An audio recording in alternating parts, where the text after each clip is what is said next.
هادي لولا أن هدانا الله الذي خلق السماوات والأرض وجعل الشمس والقمر وجعل الليل والنهار ونعوذ بالله من شرور أنفسنا ومن سيئات أعمالنا من يهده الله فلا مضل له ومن يضلله فلا هادي له ونشهد أن لا إله إلا الله وحده لا شريك له ونشهد أن سيدنا ومولانا محمدا عبد الله ورسوله صلى الله تعالى عليه وعلى آله وأصحابه وبارك وسلم تسليما كثيرا الذي أرسله الله تعالى بالحق بشيرا ونذيرا وداعيا إلى الله بإذنه وسراجا منيرا أما بعد فقد قال الله تبارك وتعالى قل إن كنتم تحبون الله فاتبعوني يحببكم الله ويغفر لكم ذنوبكم والله غفور رحيم وقال رسول الله صلى الله عليه وسلم لا يؤمن أحدكم حتى أكون أحب إليه من والده وولده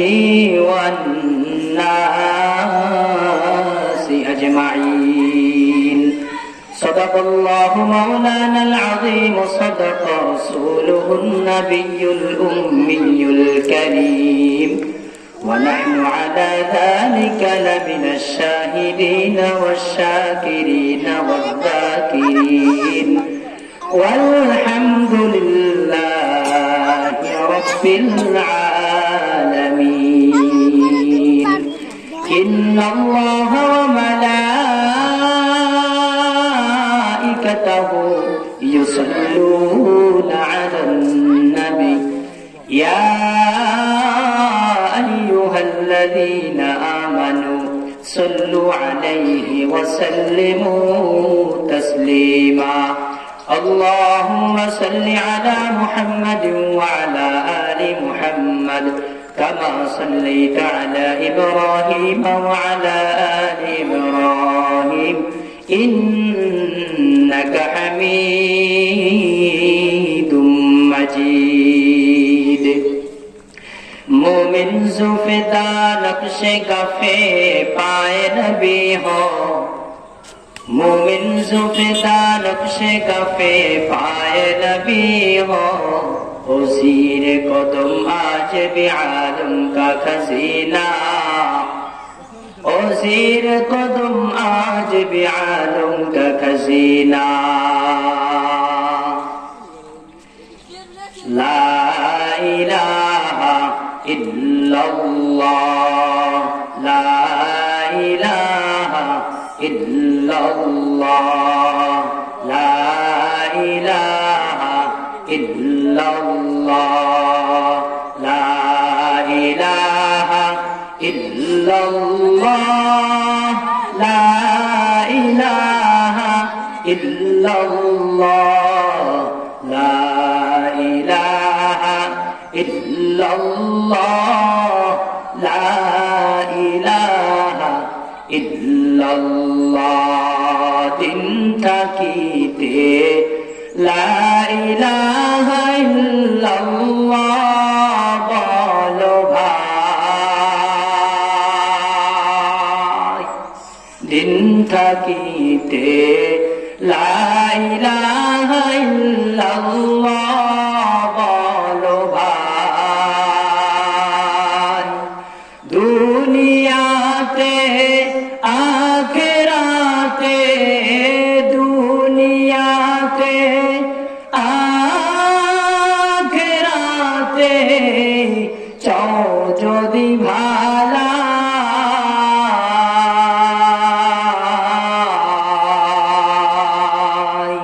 দিন থাকিতে লা ইলাহা ইল্লাল্লাহ বলো ভাই, লা ইলাহা ইল্লাল্লাহ, লা ইলাহা ইল্লাল্লাহ, লা ইলাহা ইল্লাল্লাহ মুহাম্মাদুর রাসূলুল্লাহ সাল্লাল্লাহু আলাইহি ওয়াসাল্লাম। আলহামদুলিল্লাহ, মহান আল্লাহ তাআলার দরবারে অসংখ্য অগণিত শুকরিয়া, যে মহান আল্লাহ সুবহানাহু ওয়া তাআলা ফিতনা ফাসাদের জমানায় আল্লাহ তাআলা আমাদেরকে দয়া করে মায়া করে আজকে এই জান্নাতি বাগান, বেহেশতি বাগানের পরিবেশ করার তৌফিক দিয়েছেন। ঝড় বৃষ্টির মধ্যে আল্লাহ তাআলা আমাদেরকে একটি মাহফিলের আয়োজন করার তৌফিক দিয়েছেন। এজন্য আল্লাহর দরবারে শুকর আদায় করছি, আলহামদুলিল্লাহ। আল্লাহ রাব্বুল আলামিন আমাদের উপর দয়া করেছেন বলে আজকে আমরা এই মাহফিলের আয়োজন করতে পেরেছি। কারণ গতকালকে যেভাবে ঝড় গেছিল, আল্লাহ তাআলা যদি চাইতেন কালকের মতো ঝড় আজকে দিয়ে দিতেন, তাহলে আজকে আমরা আর মাহফিলের আয়োজন করতে পারতাম না। আজকে আমরা মাহফিলের আয়োজন করতে পেরেছি, এটা আল্লাহ তাআলার অনেক বড় নিয়ামত।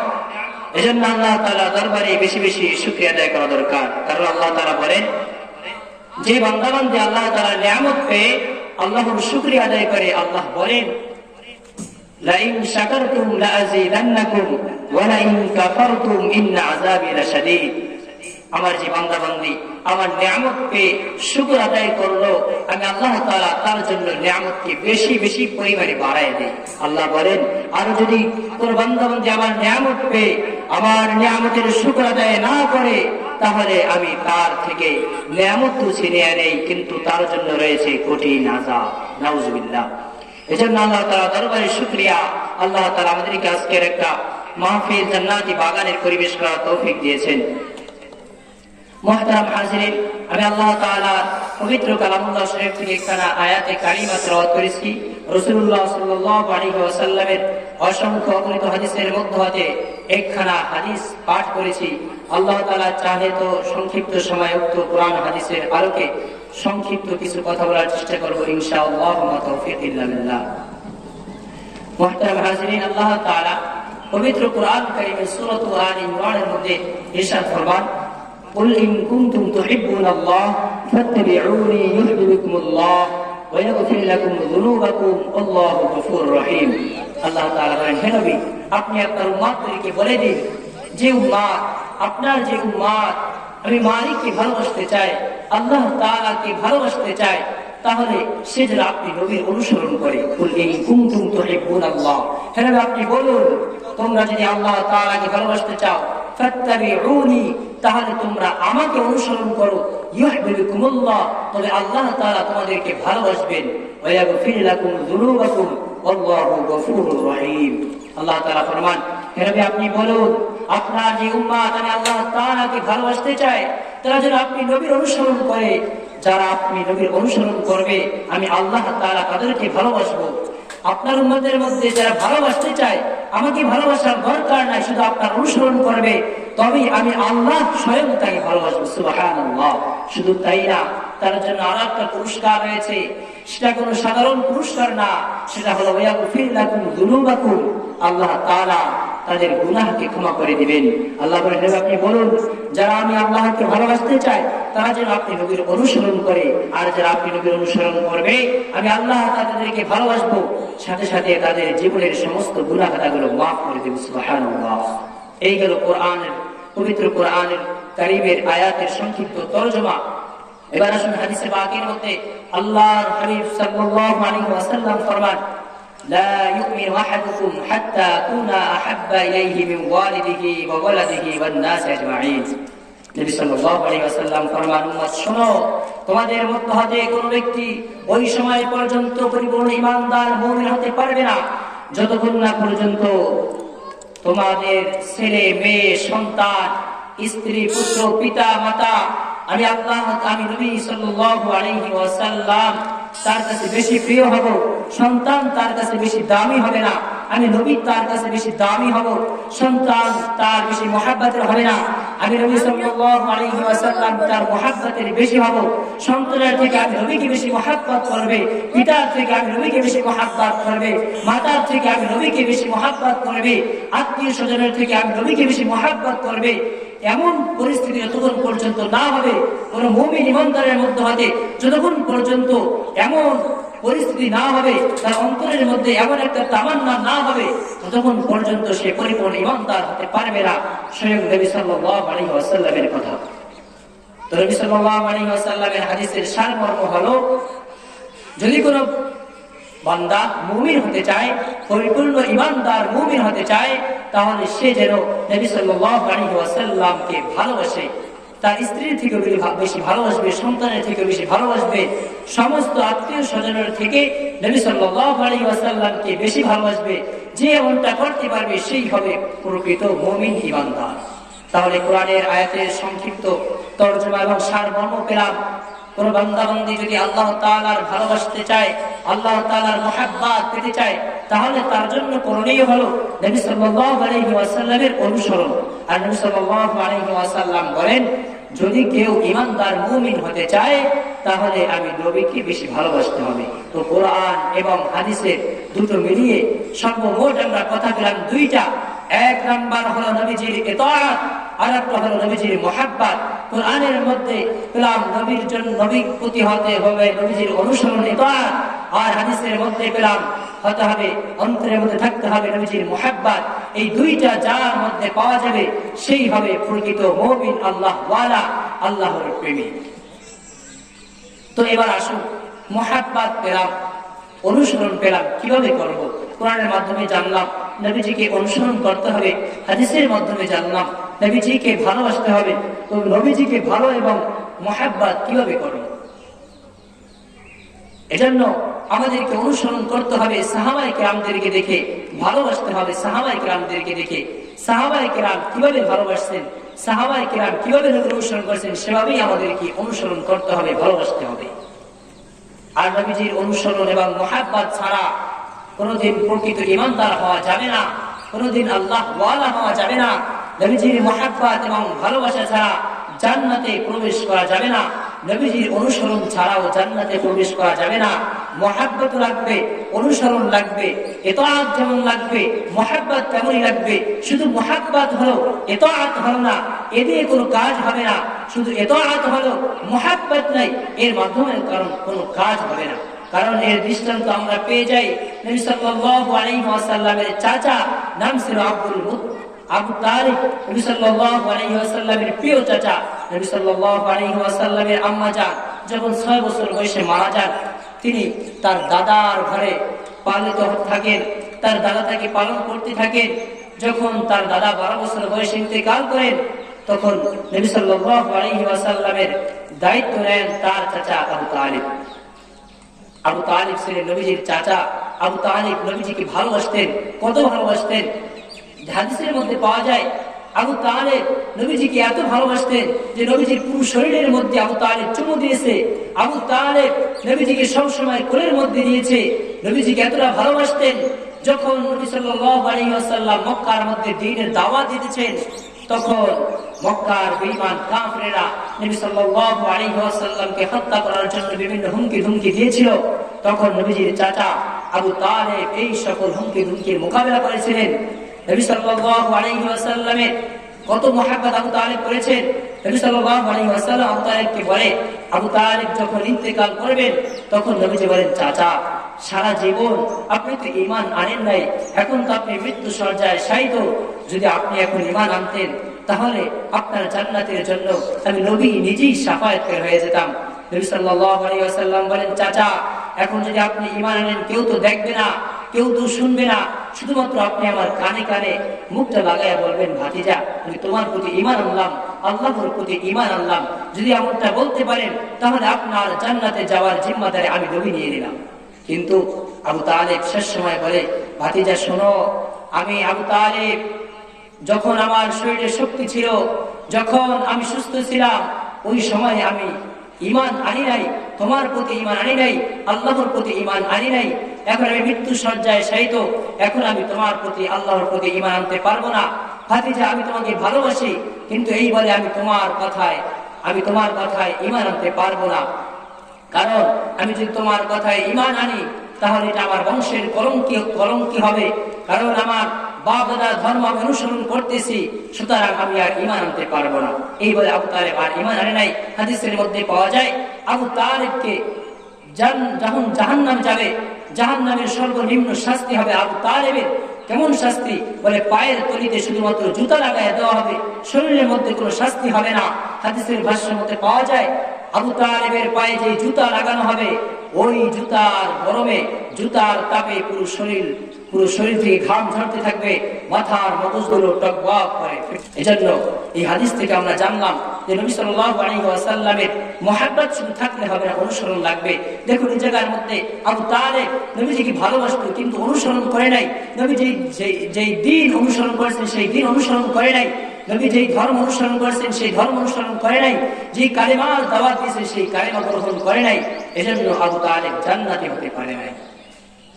অপরদিকে নবীজির ভালোবাসা যেমন লাগবে, অনুসরণও লাগবে। আবার যদি কোন শুধুমাত্র অনুসরণ করে ভালো না বাসে, তবেও সে জান্নাতি হতে পারবে না। এর উদাহরণ আমরা কেমনে পাবো? নবী সাল্লাল্লাহু আলাইহি ওয়াসাল্লামের জামানায় একজন মুনাফিক ছিল, বড় মুনাফিক, নাম ছিল আব্দুল্লাহ ইবনে উবাই। আব্দুল্লাহ ইবনে উবাই ইবনে সালুল বড় মুনাফিক, মুনাফিকদের লিডার। নবী সাল্লাল্লাহু আলাইহি ওয়াসাল্লামের ব্যাপারে মদিনায় যখন থাকতেন কত ধরনের কটূক্তি ষড়যন্ত্র করেছে। ওই আব্দুল্লাহ ইবনে উবাই ইবনে সালুল যখন নাকি ইন্তেকাল করে, তার ছেলে ছিলেন একজন, তিনিও ছিলেন, ওই ছেলে ছিল সাহাবী, পরিপূর্ণ ঈমানদার। তিনি নবীজির কাছে যায় বলে, ইয়া রাসূলুল্লাহ, আমার আব্বা তো ইন্তেকাল করেছে। নবীজি বলে, তোমার আব্বা ইন্তেকাল করেছে তো কি হয়েছে? এবার আব্দুল্লাহ বলে, ইয়া রাসূলুল্লাহ, আমার আব্বা ইন্তেকাল করেছে, আপনি তো জানেন আমার আব্বা ছিল একজন মুনাফিক। ইয়া রাসূলুল্লাহ, আমার আব্বা বড় মুনাফিক, মুনাফিকদের লিডার। আমার আব্বা তো মারা গেছে, সারা জীবন আপনার বিরুদ্ধে ষড়যন্ত্র করেছে।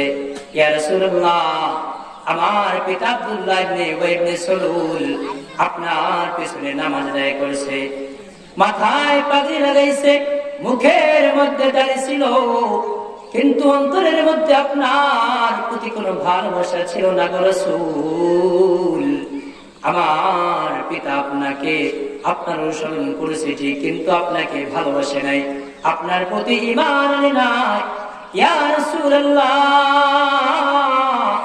বেঈমান অবস্থায় আমার পিতা ইন্তেকাল করেছেন।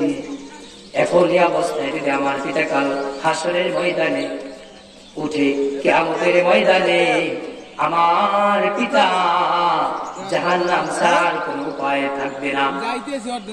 নবী বলেন, আব্দুল্লাহ, বুঝলাম তোমার পিতা ইন্তেকাল করেছে, তোমার পিতা তো ছিল বড় বেঈমান, মুখের মধ্যে দাড়ি ছিল ঠিক, মাথার মধ্যে পাগড়ি ছিল ঠিক, কিন্তু তোমার পিতা অন্তরে অন্তরে আমি নবীজির প্রতি শত্রুতা ছিল, আমি নবীজির বিরুদ্ধে কত ষড়যন্ত্র করেছে।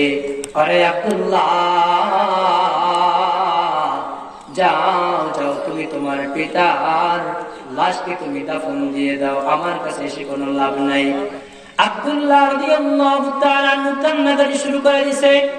নবীজি জিজ্ঞেস করে, আব্দুল্লাহ কান্নাকাটি কেন করো? এবার আব্দুল্লাহ ডেকে বলে, ইয়া রাসূলুল্লাহ আমি তো জানি আমার পিতা বড় মুনাফিক। ইয়া রাসূলুল্লাহ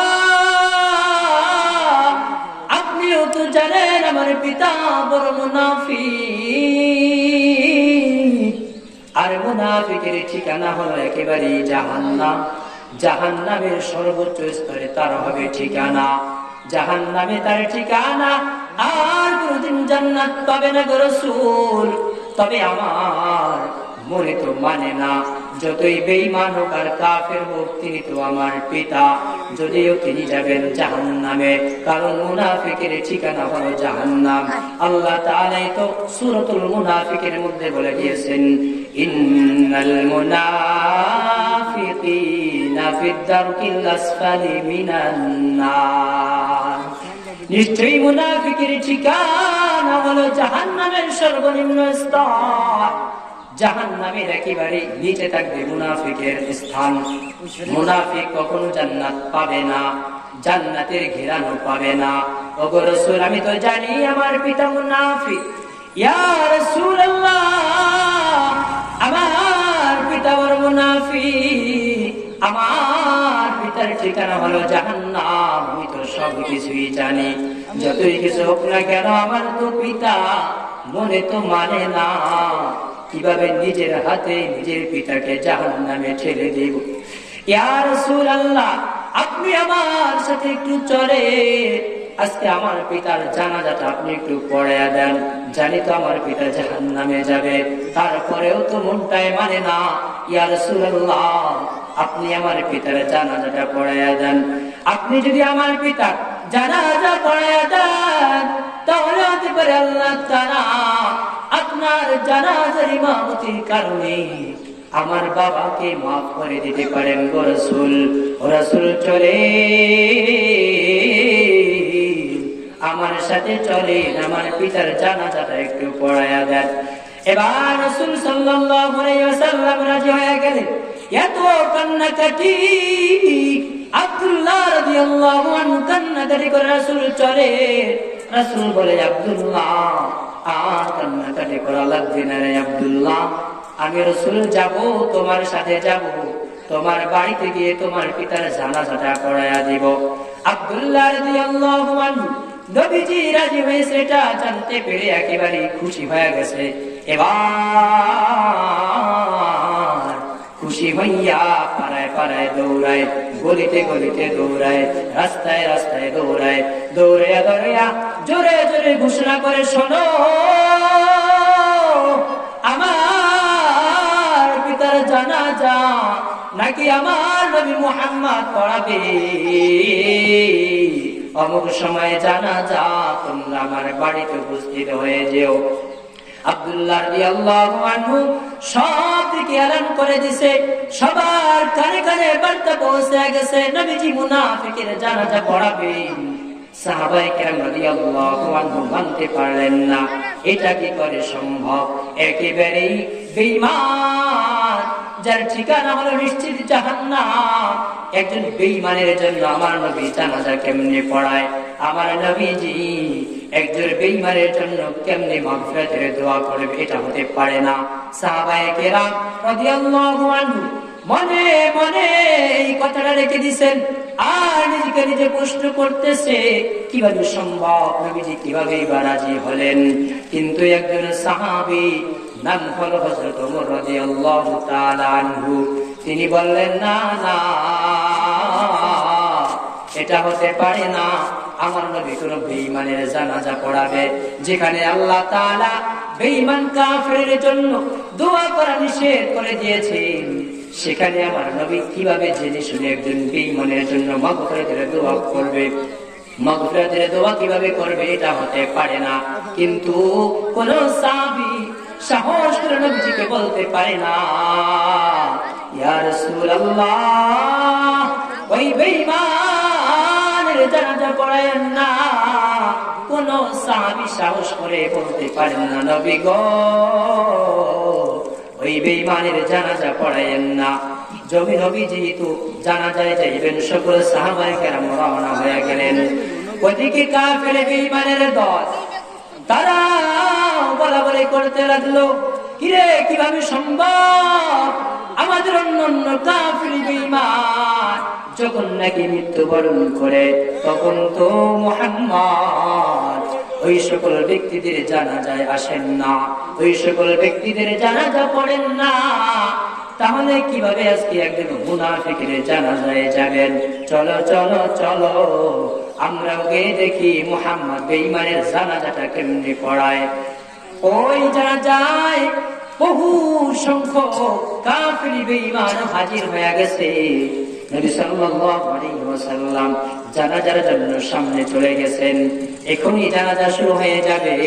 পিতামাতা মারা গেলে সন্তান সামনে গিয়ে দুই একটা কথা বলে, ক্ষমা চায়, মাপ চায়। যেই কিতাবুনি আব্দুল্লাহ রাদিয়াল্লাহু আনহু সামনে গিয়ে বাবার জন্য ক্ষমা চাইলেন, মাপ চাইলেন, দোয়া চাইলেন। নবী সাল্লাল্লাহু আলাইহি ওয়াসাল্লাম এখন জানাজা পড়াবেন। সাহাবায়ে কেরামের মনের মধ্যে এখন ওই তামান্না রয়ে গেছে, কিভাবে নবী একজন বেঈমানের জানাজা পড়াবে। না না, এটা হতে পারে না, একজন বেঈমানের জানাজা কখনো নবীজি পড়াতে পারেন না। এজন্য সকল সাহাবায়ে কেরাম অন্তরে বলাবলি করতে লাগলো। কোন সাহাবায়ে কেরামের অন্তরে এখনো পর্যন্ত সাহস জন্মায়নি। নবীজি জানাজার জন্য প্রস্তুত হয়ে গেলেন।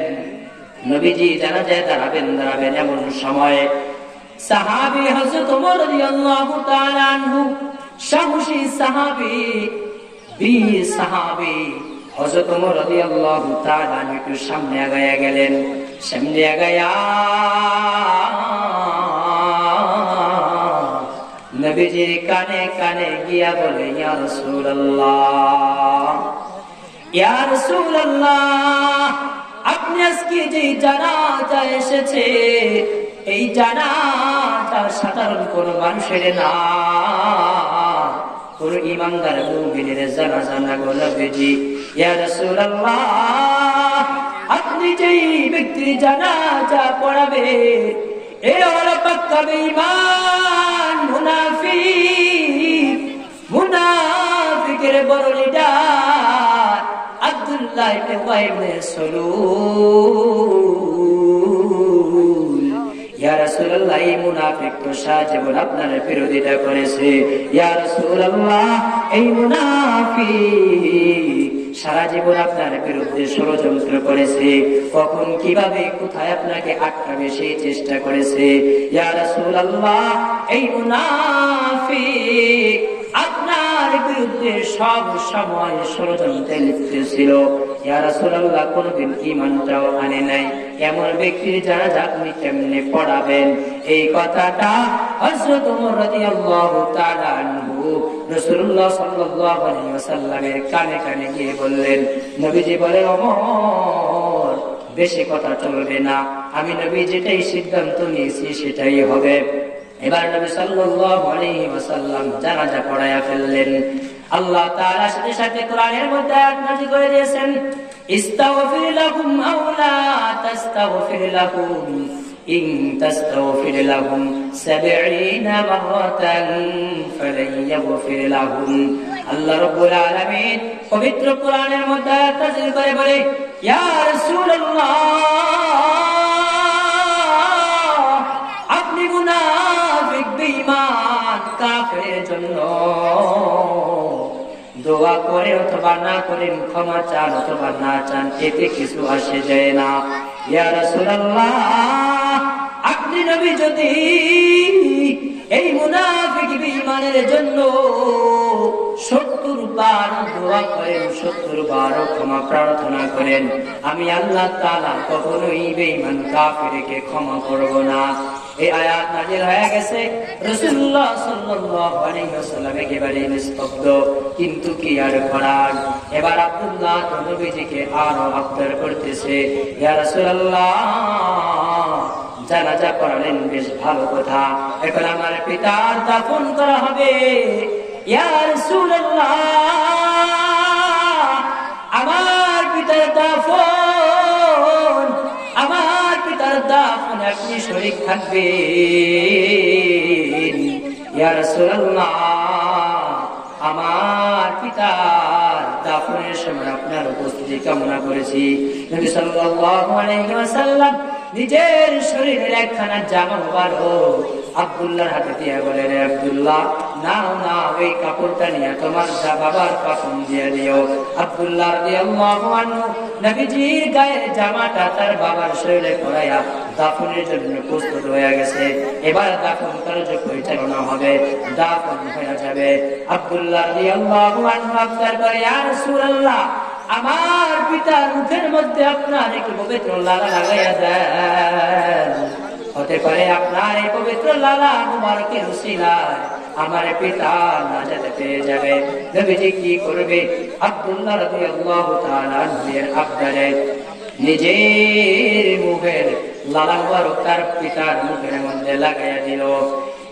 তখন নবী সাল্লাল্লাহু আলাইহি ওয়াসাল্লাম নিজের মুখের লালা মুবারক লাগাইয়া দিয়া বলে, আরে আজকে আমি একজন বেঈমান কাফিরের জানাজা করে ফেললাম।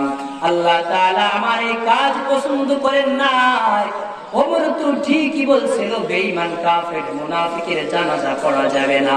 যদি আমি জানাজা না পড়তাম হয়তো আল্লাহ তাআলা এমন আয়াত নাযিল করতেন না। আল্লাহ তাআলা কত বড় ধমকের একটা আয়াত নাযিল করলেন, নবীজি আপনি মেরা মুনাফিক কাফির বেঈমানের জন্য যদি 70 বার ক্ষমা প্রার্থনা করেন তবে আমি আল্লাহ তাআলা মাফ করব না। এর কারণ কি? আব্দুল্লাহ রাদিয়াল্লাহু তাআলা আনহুর পিতা আব্দুল্লাহ ইবনে উবাই ইবনে সালুল ছিল একজন বেঈমান। নবীজির অনুসরণ করেছিল, মাথায় পাগড়ি ছিল, টুপি ছিল, মুখের মধ্যে জামা ছিল, মসজিদের নববীতে গিয়ে 5 ওয়াক্ত নামাজ আদায় করত, নবীজির পিছনে নামাজ আদায় করত। একজন মুনাফিক ছিল, নবীজির প্রতি শুধুমাত্র ঈমান আনে নাই, অনুসরণের কোনো কমতি ছিল না, সব ধরনের অনুসরণ নবীজির করেছেন, কিন্তু শুধুমাত্র ঈমান আনে নাই। কিন্তু এই ঈমান না আনার কারণে তার আর কপালে জান্নাত নসিব হয়ে নাই। আগে জানতে পারলাম আবু তালেব নবীজির চাচা, মুহাব্বত করত, অনুসরণ করত না, এই জন্য নবীজির চাচা জান্নাতে যেতে পারে নাই।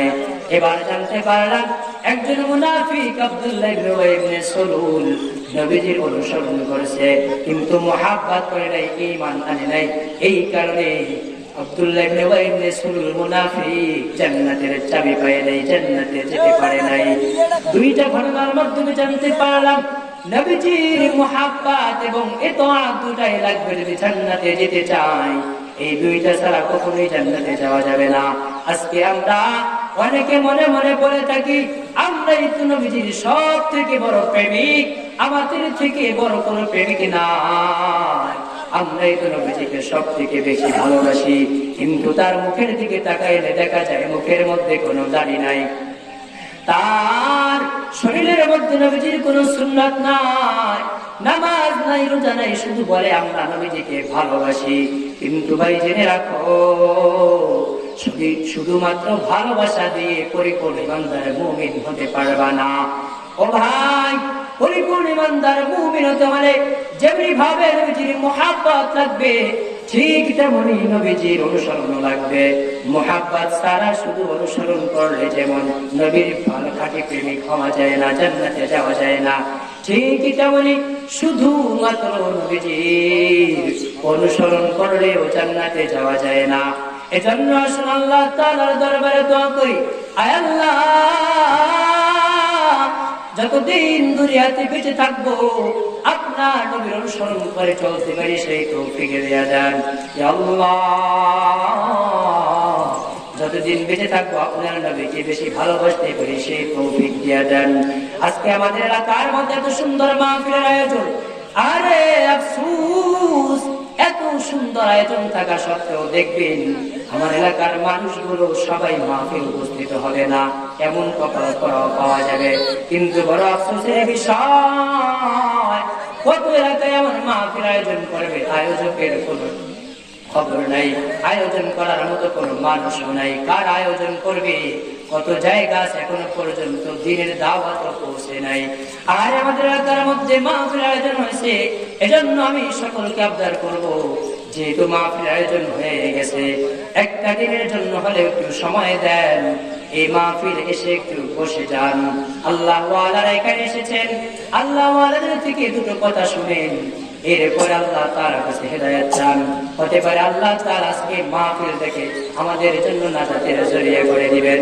আমাদের আত্মীয় স্বজন এলাকার মুরব্বীরা অন্ধকার কবরে শায়িত, তাদের জন্য আল্লাহ ওয়ালি আজকে দোয়া করে যাবেন, আল্লাহ তাআলা যেন তাদের কবরকে জান্নাতের বাগান বানায়া দেন। এজন্য আমরা সবাই অতি দ্রুত মাহফিলে চলে আসবো। আর পর্দার অন্তরালের আম্মা জানদেরকে অনুরোধ করবো, আম্মা জান, দুনিয়াতে কয়দিন বেঁচে থাকবো জানা নাই, যতদিন বেঁচে থাকবো একটু দিনের উপর চলার চেষ্টা করেন। যদি আপনি চেষ্টা করেন, হয়তো আল্লাহ তাআলা আপনার চেষ্টার উসিলা আল্লাহ তাআলা আপনাকে উভয় জগতে কামিয়াব করবেন। আল্লাহ তাআলা আমাদেরকে যতটুকু কথা বললাম বোঝা এবং আমল করার তৌফিক দান করুন, আমিন। ওয়া আখিরু দাওয়ানা আলহামদুলিল্লাহি রাব্বিল আলামিন। আসসালামু আলাইকুম।